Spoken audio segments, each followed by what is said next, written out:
ডিম ভুনা ঝটপট, কিন্তু ডিমটাই আমাদের হাতের কাছে থাকে। তবে ডিমটা যদি একটু স্পেশাল করে তৈরি করা যায়, বাচ্চা থেকে বড় সবাই চেটে পুটে খাবে, মনে হবে যে মাংস তৈরি করে খাচ্ছেন। হ্যালো ফ্রেন্ডস, আসসালামু আলাইকুম। আজকের রেসিপিতে স্বাগতম জানাচ্ছি। প্রথমে একটি প্যানের মধ্যে তেল দিয়েছি। তেলের মধ্যে হলুদ গুঁড়া আর লবণ দিয়ে ডিমটাকে সিদ্ধ করে ভেজে নিচ্ছি। দেখতে পাচ্ছেন হালকা যখন সিদ্ধ হয়ে যাবে, এই যে এরকম লাল হয়ে আসবে, তখন কিন্তু আমি ডিমটাকে উঠিয়ে নিব। দেখতে পাচ্ছেন ডিমটা একটু হালকা লাল হলে কিন্তু দেখতেও সুন্দর, খেতেও ভালো লাগে। তারপরে আমি ওই তেলটার মধ্যে আলু দিয়ে দিচ্ছি। আলুটাকে ছোট ছোট করে গোল গোল করে কেটে নিয়েছি। আলুটাকেও সুন্দরভাবে ভেজে নেব। আলুটা যখন একটু লাল হয়ে এরকম ভাজা হবে, তখন আমি আলুটাকে উঠিয়ে নিব।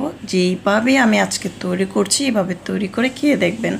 তারপর ওই তেলটার মধ্যে দিয়ে দিলাম হচ্ছে পেঁয়াজ কুচি, তারপর হচ্ছে আদা বাটা, রসুন বাটা, আর দিয়ে দিলাম 2টি তেজপাতা ছিঁড়ে। যখন কাঁচা গন্ধটা চলে যাবে আদা রসুনের, তখন দিয়ে দিলাম এখানে কিছু মশলা। মরিচের গুঁড়া 1 চামচ, হলুদের গুঁড়া 1/2 চামচ, জিরার গুঁড়া, ভাজা জিরার গুঁড়া 1/2 চামচ, ধনিয়ার গুঁড়া 1/2 চামচ। মশলাটাকে খুব ভালো করে কষিয়ে নিলাম। এখানে একটি এলাচ, দারচিনি অ্যাড করতে পারেন। পরিমাণ মতো লবণ দিয়ে মশলা কষানোর পরে আলু ডিম একসাথে সুন্দরভাবে কষিয়ে নিলাম। সুন্দর যখন ফ্লেভার আসবে, তখন আমি এখানে ফুটন্ত গরম পানি দিয়ে দিচ্ছি আর 4-5টা কাঁচামরিচ দিয়েছি। এখানে আমি তেল দিয়েছিলাম প্রায় 6 থেকে 7 টেবিলের মতো তেল দিয়েছিলাম, রেগুলার রান্নার তেল। ঢাকনা দিয়ে ঢেকে আমি রেখেছিলাম। পানি দিয়েছি প্রায় 3 কাপের মতো। যখন ঝোলটা মাখা মাখা হবে, তখন দিয়ে দিচ্ছি ধনেপাতা কুচি।